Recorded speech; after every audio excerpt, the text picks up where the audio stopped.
খরচ দিতা না খরচ দিতা না, খরচ দিতা না করি খরচ দিতা না। খরচ কোরআন শরীফের আয়াত দ্বারা সাবিত, মান ইউকরিদুল্লাহ কারদান হাসানান, যে ব্যক্তিয়ে আল্লাহরে কর্জে হাসানা দে। কর্জে হাসানা দিলে কি হয়? ফায়ুদাইফাহু লাহু আদআফান কাসীরা।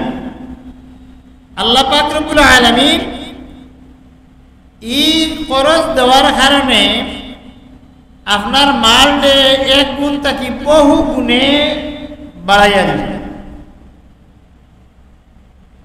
আপনি দেখলেন মাল কমের, জেলা জকাত দিলে হিসাব করে দেখা যায় মাল কমের, কিন্তু জকাত দিলে মাল কমে না বাড়ে, মালও বরকত আর খানন সৃষ্টি হয়ে যায়, ও বাড়ে।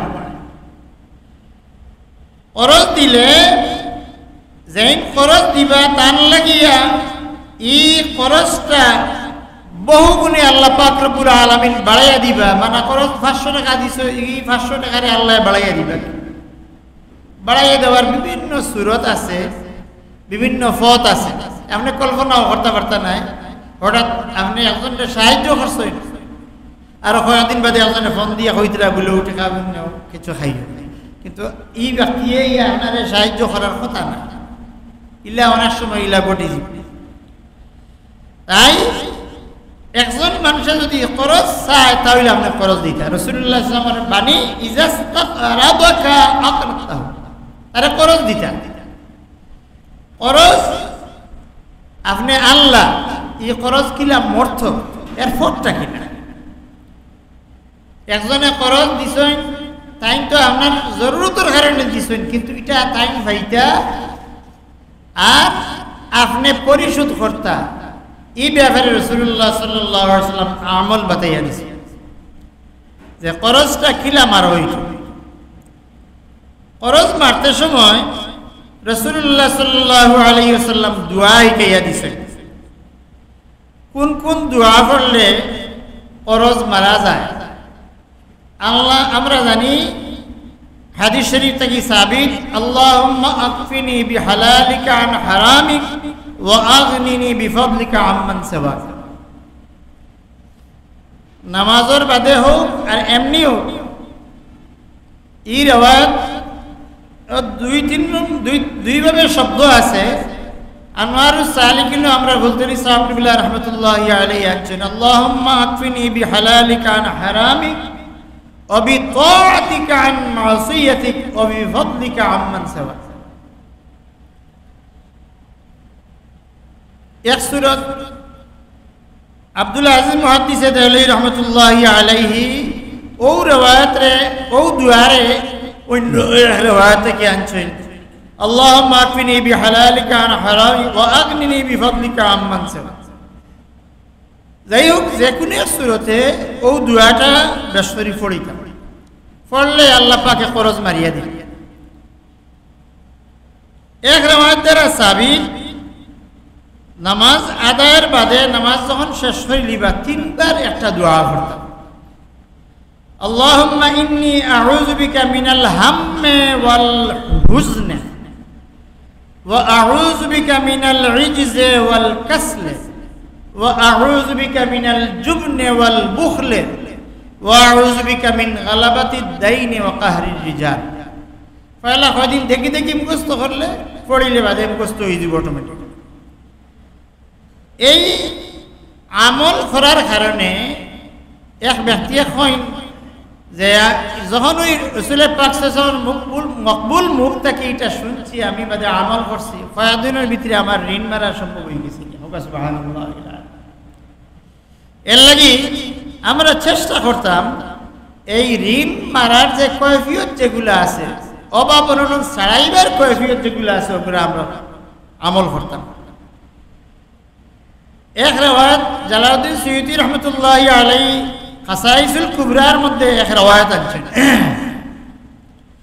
রওয়ায়াতটা হইল দুআ হইল, আল্লাহুম্মা ফারিজাল হাম্মি কাশিফাল গাম্মি মুজিবা দাওয়াতাল মুত্তারিন রহমানাদ দুনিয়া ওয়াল আখিরাতি ওয়া রাহিমাহুমা আনতা তারহামুনি ফারহামনি বিরহমাতিন তুগনিনি বিহা আন রাহমাতিন মান সাওয়া। রাসূলুল্লাহ সাল্লাল্লাহু আলাইহি ওয়াসাল্লাম এই যে রওয়ায়াত যেটা এটা শোনার বাদে আবু বকর সিদ্দিক রাদিয়াল্লাহু তাআলা আনহু কইন আমার উপরে অনেক ঋণর বোঝা আছে আর এই ঋণ তাহারে আমি নিজে অপছন্দ করতাম। যখন এই বাণী শুনছি এই আমল করা আরম্ভ করছি আস্তে আস্তে আমার ঋণ মারার ব্যবস্থা হয়ে গেছে। সুবহানাল্লাহ। এর লাগিয়া ইটা দোয়া হল আছে, বিশেষ করে কোরআন শরীফের এক সূরা আছে সূরাতুল কাহফ। আপনি যদি নিয়মিত এগুলো আমল করিতে পারেন তাহলে সূরা কাহফের জরিয়ায় আল্লাহ পাক রব্বুল আলামিন এই তিলাওয়াত যে নিয়মিত যদি করেন তাহলে আপনার অভাব অনটন একবার দূর হয়ে যাবে, এটার মধ্যে কোনো সন্দেহ নাই।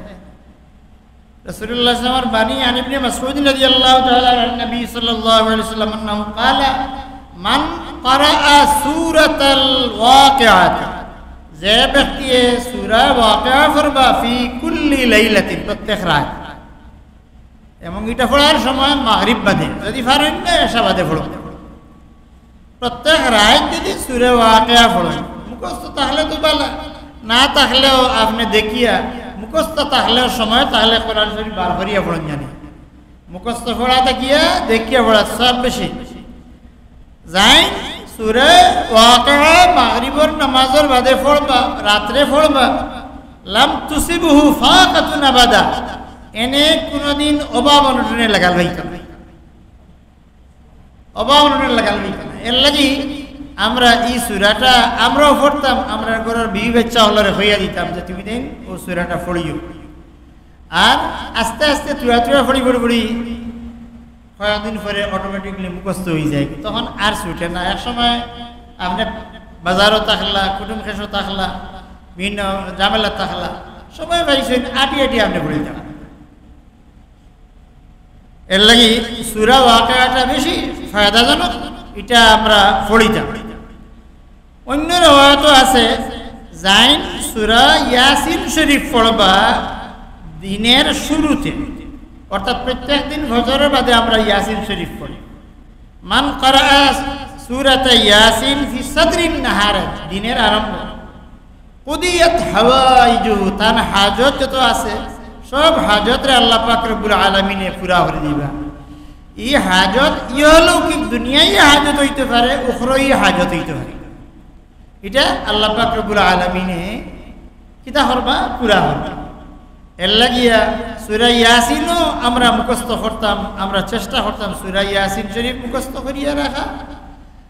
আর আমরা বিবি হলরে হইতাম সূরা ইয়াসিন শরীফ পড়ার লাগিয়া রাসূলুল্লাহ সাল্লাল্লাহু আলাইহি ওয়াসাল্লাম যেটা আমল করতা সাহাবী হলরে হইয়া দিতা, সাহাবা কেরামের শোনার লগে লগে এটা আমল করতাম। এর লাগি আমরা এই আমল করার চেষ্টা করতাম।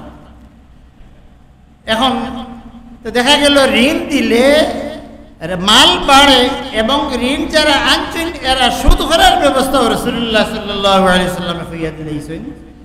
ঋণ মারতা আল্লাহর কাছে চাইতা, আল্লাহর কাছে চাইলে আপনি অটোমেটিকলি ঋণ মার। আপনি একজন মানুষের সাহায্য থাকলা, এই সাহায্য থাকার কারণে আল্লাহ নিজে আপনার সাহায্যের লাগি মহিন হয়ে যায়, সাহায্য হারি হয়ে যায়। ওয়াল্লাহু ফি আউনিল আবদে মা কানাল আবদু ফি আউনি আখিহি, আল্লাহ বান্দার সাহায্যে অত সময় পর্যন্ত তখন যখন বান্দা অন্যের সাহায্যে থাকে। এখন আপনি যদি অন্য মানুষের সাহায্য তা হয়, অনেক মানুষে খুঁজাই খুঁজাই যাচিয়ে যাচিয়ে সাহায্য করেন, তো এই সাহায্য করলে আল্লাহ পাক রব্বুল আলামিন এন হাজত ফেরন লাগি নিজে তৈয়ার হয়ে যায়।